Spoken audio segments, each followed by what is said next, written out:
조란 맘다니 뉴욕시장이 오늘 1247억 달러 규모의 첫 집행 예산안을 발표하고 논란이 됐던 재산세 인상안을 공식 철회했습니다.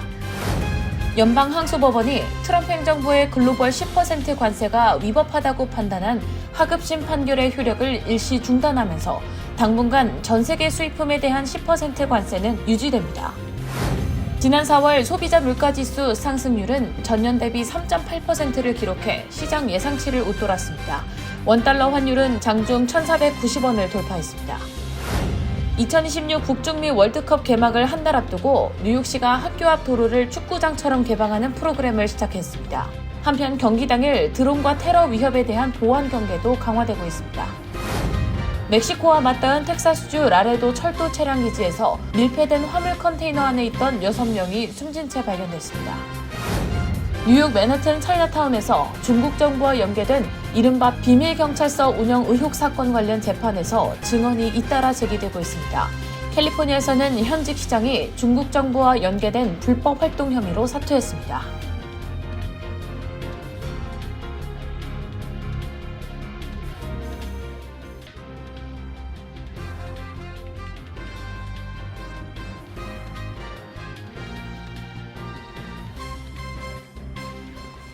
안녕하십니까. KBTV 뉴스9 신영주입니다. 조란맘다니 뉴욕시장이 오늘 1247억 달러 규모의 첫 집행 예산안을 발표하고 논란이 됐던 재산세 인상안을 공식 철회했습니다. 전임 시정에서 넘어온 대규모 재정 부족분을 호컬 주지사의 추가 지원과 새 세수 확보, 지출 절감으로 메웠다는 설명입니다. 다만 고가주택 과세와 주정부 지원을 둘러싼 정치적 공방은 계속될 전망입니다. 뉴욕시 주택 소유자들이 우려해온 재산세 인상안이 사실상 백지화됐습니다. 조란맘다니 뉴욕시장은 오늘 1247억 달러 규모의 2026에서 2027 회계년도 집행 예산안을 발표하며 지난 2월 최후의 수단으로 제시했던 재산세 9.5% 인상안을 공식 철회했습니다. 맘다니 시장이 인수한 재정 부족분은 두 개 회계년도 합산 120억 달러 규모입니다. 당초 시정부는 이를 메우기 위해 재산세를 올려 37억 달러의 세수를 확보하거나 올버니 주의회가 부유층과 대기업 증세 권한을 승인하는 방안을 제시했습니다. 하지만 뉴욕시의회 줄리 매닌 의장이 즉각 반대 입장을 밝히면서 재산세 인상안은 사실상 추진이 어려워졌습니다. 맘다니 시장은 오늘 예산안을 발표하며 일하는 뉴요커들에게 부담을 지우지 않고 균형 예산을 만들었다고 밝혔습니다. 핵심은 주정부 지원입니다.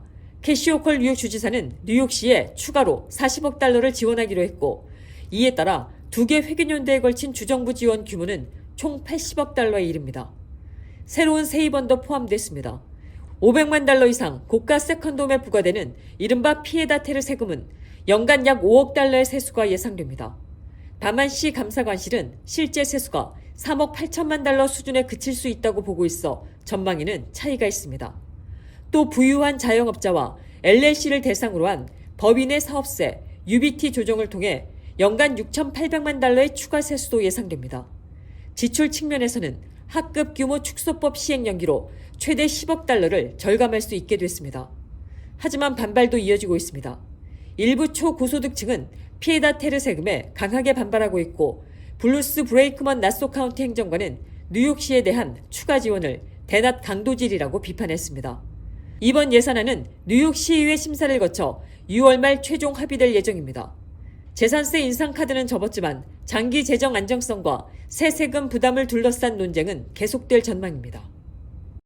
연방항소법원이 트럼프 행정부의 이른바 글로벌 10% 관세를 위법하다고 본 하급심 판결의 효력을 일시 중단했습니다. 이에 따라 전 세계 수입품에 대한 10% 관세는 당분간 유지될 것으로 보이며 향후 최종 판결에 따라 수백조 원 규모의 관세 황금 문제가 불거질 가능성도 제기되고 있습니다. 김은지 기자가 보도합니다. 연방순회항소법원은 오늘 트럼프 행정부의 글로벌 10% 관세를 위법으로 본 1심 판결의 효력을 잠정 정지했습니다. 이에 따라 해당 관세는 항소심이 진행되는 동안 계속 유지됩니다. 앞서 1심 법원은 트럼프 행정부가 무역법 적용 범위를 넘어 광범위한 관세를 부과했다고 판단했지만 행정부가 즉각 항소하면서 효력 정지가 결정됐습니다.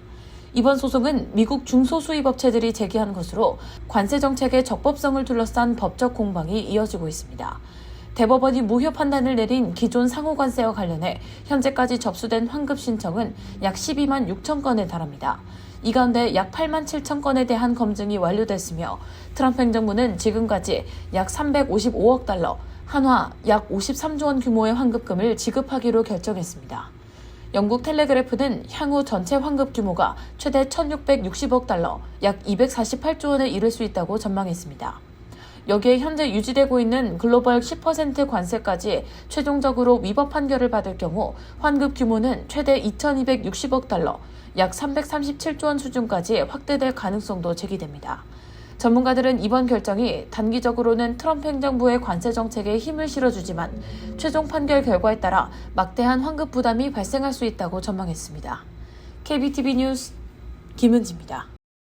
중동 정세 불안과 미국 이란 간의 협상 교착이 장기화되면서 국제 유가와 미국 물가가 동시에 급등하고 있습니다. 미국에서는 휘발유와 식료품 가격 상승으로 소비자 부담이 커지고 있고 한국 금융시장에서도 원달러 환율이 장중 한때 1,490원을 돌파하며 외환시장 불안감이 높아지고 있습니다. 관련 소식 김은지 기자가 전합니다. 지난달 소비자 물가지수 상승률은 전년 대비 3.8%를 기록하며 시장 예상치를 웃돌았습니다. 전달보다 물가 상승 압력이 더 커졌다는 분석입니다. 특히 4월 물가 상승분의 약 40%는 휘발유 가격 상승 영향으로 나타났습니다. 미국 전역 평균 휘발유 가격은 갤런당 4달러 50센트 수준까지 올랐고 뉴욕시는 4달러 65센트, 뉴저지는 4달러 52센트를 기록했습니다. 디젤 가격도 갤런당 5달러 64센트 수준으로 상승했습니다. 전문가들은 디젤 소비의 약 3분의 1을 트럭 운송이 차지하는 만큼 물류비 상승이 농산물과 공산품 가격 전반으로 확산되고 있다고 분석했습니다. 실제로 미국 내 과일과 채소 가격은 최근 2달 사이 2% 이상 올랐고 산업 원자재 가격도 상승세를 보이고 있습니다. 에너지 비용 상승 여파로 유럽과 미국 동부를 잇는 대서양 항로 운임 역시 올 초보다 50% 이상 상승했습니다. 물가 압력이 커지면서 연방준비제도의 금리 인하 기대감도 약해지고 있습니다. 연준은 올 들어 3차례 연속 기준금리를 동결했으며 시장에서는 당분간 금리 인하가 쉽지 않을 것으로 보고 있습니다. 임금 상승률이 물가 상승을 따라가지 못하고 있다는 점도 부담입니다. 지난달 임금 상승률은 3.6%였지만 물가 상승률은 3.8%를 기록해 실질 구매력이 감소한 것으로 나타났습니다. 전문가들은 중산층과 저소득층의 소비 위축 가능성을 우려하고 있습니다. 이에 트럼프 행정부는 급등한 소고기 가격 안정을 위해 수입 소고기에 적용되는 저율 할당 관세를 한시적으로 중단하기로 했습니다. 이에 따라 브라질과 호주산 소고기가 더 낮은 관세로 미국 시장에 공급될 전망입니다. 현재 다진 소고기 가격은 5년 전보다 약 40% 오른 상태입니다. 외환시장도 영향을 받았습니다. 한국 시간 12일 서울 외환시장에서 원달러 환율은 전거래일보다 17.5원 오른 1,489.9원의 거래를 마쳤고 장중 한때 1,490원을 기록하며 한 달 만에 최고 수준까지 상승했습니다. 달러 강세와 안전자산 선호 심리가 이어지면서 외국인 투자자들의 한국 증시 이탈 움직임도 확대되고 있습니다. 국제유가 역시 급등세를 이어갔습니다. 브렌트유는 배럴당 104달러를 넘어섰고 서부 텍사스산 원유도 98달러 선까지 올랐습니다. KBTV 뉴스 김은지입니다. 2026 북중미 월드컵 개막을 한 달 앞두고 뉴욕시가 학교 앞 도로를 축구장처럼 개방하는 사커 스트리트 프로그램을 시작했습니다. 아이들이 거리에서 축구를 즐기며 월드컵 열기를 체감하도록 하겠다는 취지입니다. 이런 가운데 대규모 인파가 몰리는 국제 행사를 앞두고 드론과 테러 위협에 대한 보안 경계도 함께 높아지고 있습니다. 뉴욕시 학교 앞 도로가 아이들을 위한 축구장으로 바뀝니다. 2026 북중미 월드컵 개막을 앞두고 뉴욕시가 시내 공립학교 50곳 주변 도로를 사커 스트리트로 개방했습니다. 뉴욕 시장실과 ABC7에 따르면 이 프로그램은 지난 5월 1일 시작돼 여름방학 전인 6월 26일까지 이어집니다. 차량 통행을 막은 학교 앞 도로에서는 학생들이 미니 축구 경기와 드리블 훈련, 월드컵 출전국 국기 그리기 같은 활동에 참여합니다. 조란맘다니 뉴욕시장은 월드컵이 티켓을 살 수 있는 사람들만의 축제가 아니라 모든 시민과 아이들이 함께 즐기는 행사가 되길 바란다고 밝혔습니다. 뉴욕과 뉴저지는 이번 월드컵의 핵심 개최지로 멜라이프 스타디움에서 7월 19일 결승전 등 모두 8경기가 열립니다. 이렇듯 지역사회 축제 분위기와 함께 중동 전쟁 여파로 미국과 이란 간의 긴장이 고조되면서 월드컵 기간 테러 위협에 대한 우려도 커지고 있습니다. 특히 7월 4일 미 독립 250주년 기념일을 전후해서 열리는 미국과 이란의 경기, 그리고 7월 19일 뉴저지 멜라이프 스타디움에서 열리는 결승전처럼 대규모 인파가 몰리는 경기가 주요 보완 대상이 되고 있습니다. 전문가들은 경기장 안팎의 많은 인파가 무인기, 즉 드론 공격에 취약할 수 있다고 경고했습니다. 로이터 통신은 미 국토안보부 발표를 인용해 미국 정부가 월드컵 경기장과 대형 행사장 보호를 위해 1억 1,500만 달러 규모의 드론 대응 기술 투자를 추진하고 있다고 보도했습니다. 또 영국 가디언지는 경기장뿐만 아니라 호텔과 지하철, 펜존처럼 사람들이 몰리는 장소도 이른바 소프트 타깃으로 꼽힌다고 전했습니다. 월드컵이 도시 전체의 축제가 되는 동시에 수백만 명의 방문객과 시민 안전을 함께 관리해야 하는 초대형 보안 과제가 됐습니다. 뉴욕시는 학교와 거리에서 월드컵 열기를 먼저 띄우고 있습니다. 이제 남은 과제는 축제의 문을 넓히는 동시에 세계가 지켜보는 무대를 안전하게 치르는 일입니다. 텍사스 국경에서 또다시 이주민 미립국 참사가 발생했습니다. 멕시코와 맞닿은 텍사스주 라레도 철도 차량기지에서 밀폐된 화물 컨테이너 안에 있던 6명이 숨진 채 발견됐습니다. 희생자에는 10대 소년도 포함됐으며 연방수사당국은 이를 잠재적 인신 미립국 사건으로 보고 수사 중입니다. 미국과 멕시코를 잇는 주요 물류 관문 텍사스주 라레도, 지난 10일 오후 3시쯤 라레도 유니언 퍼시픽 철도 차량기지에 멈춰있던 화물 컨테이너 안에서 6명이 숨진 채 발견됐습니다. AP와 CBS는 유니언 퍼시픽 직원이 열차를 점검하던 중 시신을 발견했고 출동한 경찰과 소방당국이 현장에서 사망을 확인했다고 보도했습니다. 희생자는 여성 1명과 남성 5명으로 생존자는 없었습니다. 웹카운티 검시관 사무소에 따르면 여성은 멕시코 국적의 29살, 남성 1명은 온두라스 국적의 24살로 확인됐습니다. 또 다른 남성 2명도 멕시코 국적이었고 남성 1명은 10대 소년이었습니다. 멕시코 외무부는 사망자 중 3명이 자국민이라고 공식 발표했습니다. 이들의 사이는 고체온증, 즉 열사병으로 추정됩니다. 당시 현재 기온은 화씨 90도대 중반까지 올랐고 사방이 막힌 철제 화물칸 내부는 훨씬 더 뜨거웠을 것으로 보입니다. 국토안보수사국 HSI는 라레도 경찰과 텍사스 레인저스의 지원을 받아 이번 사건을 잠재적 인신 미립국 사건으로 보고 수사하고 있습니다. 철도 회사 측은 깊은 유감을 표하며 조사에 협조하고 있다고 밝혔습니다. 한편 다음 날인 11일 오후 라레도에서 북쪽으로 약 150마일 떨어진 샌안토니오 남서쪽 베어카운티 철로 인근에서 또 다른 남성 시신 한 구가 발견됐습니다. CBS와 KGNS는 베어카운티 보안관실이 이 시신이 라레도 화물칸 사망 사건과 관련됐을 가능성을 조사하고 있다고 전했습니다. 보안관실은 해당 열차가 델리오에서 출발해 샌안토니오에서 분기됐고 일부는 휴스턴, 일부는 라레도로 향한 것으로 파악하고 있습니다. 지난 2022년에도 텍사스 샌안토니오 외곽에서는 냉방장치가 작동되지 않는 트레일러 안에 갇힌 이주민 53명이 숨지는 참사가 있었습니다. 4년이 지난 지금도 국경을 넘으려는 이주민들이 밀폐된 차량과 화물칸에서 목숨을 잃는 비극이 반복되고 있습니다. 뉴욕 맨해튼 차이나타운에서 중국 정부와 연계된 이른바 비밀 경찰서 운영 의혹 사건이 본격적인 재판에 들어간 가운데 반체제 인사 감시와 협박 정황을 둘러싼 증언이 법정에서 잇따라 제기되고 있습니다. 이와 함께 캘리포니아에서는 현직 시장이 중국 정부와 연계된 불법 활동 혐의로 사퇴하는 등 관련 파장이 확산되고 있습니다. 김은지 기자가 보도합니다. 이번 사건은 뉴욕 차이나타운 인근에 설치된 사무 공간이 사실상 중국 정부의 해외 비밀 경찰서처럼 기능하며 해외 거주 중인 중국 반체제 인사들을 감시하거나 귀국을 압박하는 용도로 사용됐다는 의혹에서 시작됐습니다. 검찰은 미국 시민권자인 루젠왕, 이른바 해리 루 씨가 중국 보안당국 관계자들과 협력해 뉴욕 내 비밀 경찰 거점을 설치하고 미국 내 중국 반체제 인사 관련 정보를 수집했다고 판단해 공모자 천진펑 등 2명을 허가받지 않은 외국 대리인 활동 혐의, 사법방해 혐의 등으로 체포한 상태입니다. 이런 가운데 해당 조직이 해외 반체제 인사들을 상대로 협박과 감시 활동을 벌였다는 주장이 법정 증언을 통해 제기됐습니다.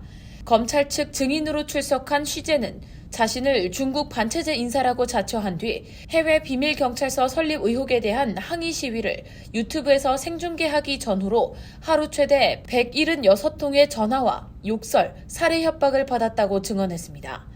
루 씨는 이러한 사실을 전혀 알지 못하며 누군지도 모른다고 했지만 이후 확보된 루 씨의 휴대전화에서 중국 푸저우 경찰이 쉬의 신원 확인과 정보 수집을 요청했던 정황이 확인됐습니다.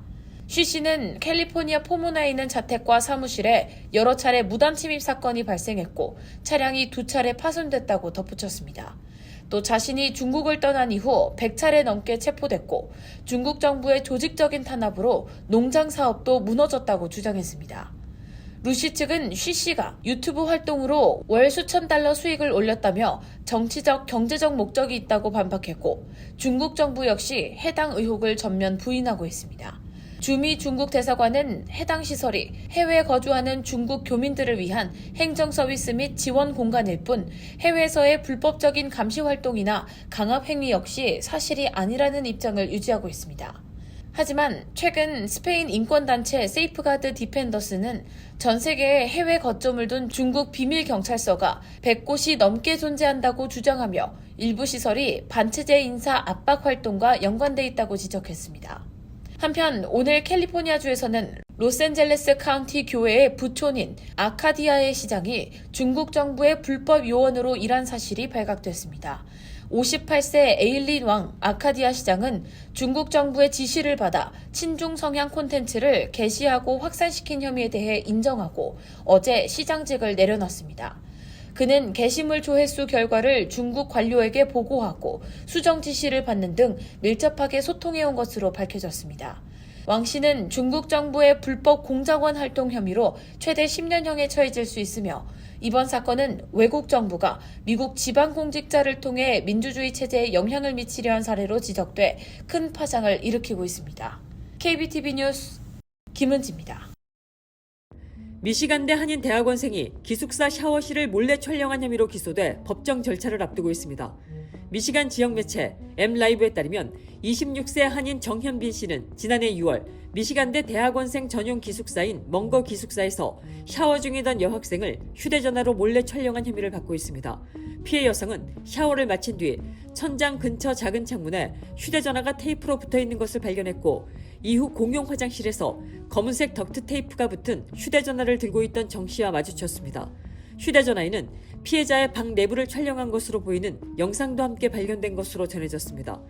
정 씨는 이 사건과 별도로 아동 성착취물 소지 혐의도 받고 있으며 오늘 위시트노 카운티 법원에서 예비 심리가 열립니다. 정 씨는 현재 미시간대 등록이 취소된 상태로 알려졌습니다. 조지 워싱턴 브릿지 진입로에서 천장 잔해물이 떨어지는 아찔한 사고가 발생했습니다. 놀스저지닷컴에 따르면 지난 7일 맨해튼 쪽에서 조지 워싱턴 브릿지로 향하는 95번 도로 서쪽 방향 차선에서 천장 일부가 떨어졌고 이 장면이 차량 블랙박스에 포착됐습니다. 영상에는 잔해물이 달리던 차량 앞쪽으로 떨어지는 모습이 담겼으며 차량은 이후 잔해물을 지나 계속해서 주행한 것으로 전해졌습니다. 뉴욕 뉴저지 항만청은 영상이 공개된 뒤 해당 구간을 점검한 결과 일부 천장 부품이 파손된 사실을 확인했고 필요한 보수 작업을 마쳤다고 밝혔습니다. 다만 잔해물이 떨어진 정확한 원인과 최근 점검 기록, 구체적인 보수 내용에 대해서는 추가 설명을 내놓지 않았습니다. 뉴욕 증시가 연일 사상 최고치 흐름을 이어가는 가운데 월가에서는 추가 상승론과 버블 붕괴 경고가 동시에 나오고 있습니다. 블룸버그 등에 따르면 야데니 리서치의 에드 야데니 최고 투자 전략가는 올해 말 S&P 500 지수 목표를 기존 7,700에서 8,250으로 상향 조정했습니다. 최근 지수 수준과 비교하면 10% 안팎의 추가 상승 여력이 있다는 전망입니다. HSBC도 S&P 500 목표를 7,650으로 올렸습니다.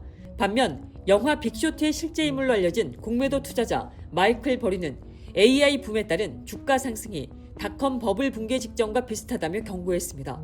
버리는 월가가 고성장 AI 기업들의 이익을 50% 이상 부풀려 계산하고 있을 수 있다며 결국 주가는 훨씬 낮은 수준으로 되돌아갈 수 있다고 주장했습니다. 뉴욕시 공공해변들이 메모리얼 데이 연휴부터 여름 시즌 운영을 시작합니다. 뉴욕시 공원관리국에 따르면 공공해변은 메모리얼데이 주말부터 오는 9월 13일까지 개장합니다. 인명구조요원은 매일 오전 10시부터 오후 6시까지 배치되며 수영은 인명구조요원이 근무 중일 때만 허용됩니다. 올해 개장하는 해변은 브롱스의 오차드 비치와 프롬나드, 퀸스의 라코웨이 비치와 보드워크, 브루클린의 코니 아일랜드와 브라이튼 비치, 맨해튼 비치, 그리고 스태튼 아일랜드의 미들랜드 비치, 사우스 비치, 시더 그로브 비치, 울프스 폰드 비치까지 모두 8곳입니다. 모든 해변은 무료로 이용할 수 있으며 8개 해변에는 자외선 차단제를 무료로 사용할 수 있는 디스펜서도 설치되어 있습니다. 뉴욕시는 시민들이 뉴욕시 알림 서비스인 노티파이 뉴욕시에 가입하면 해변 개장과 폐쇄 정보를 실시간으로 받을 수 있다고 안내했습니다. 잠시 후 커뮤니티 브리핑을 전해드립니다.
이어서 환율과 증시 전해드립니다.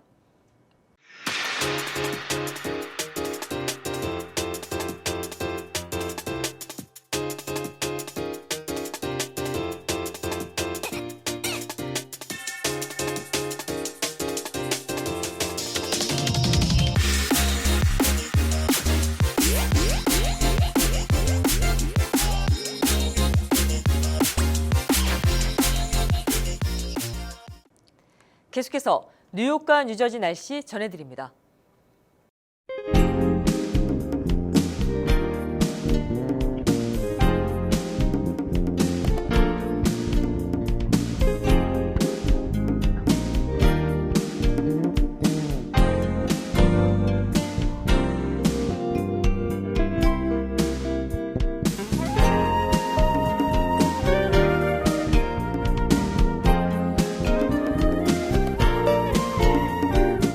이상으로 5월 12일 화요일에 보내드린 KBTV 뉴스9을 모두 마칩니다.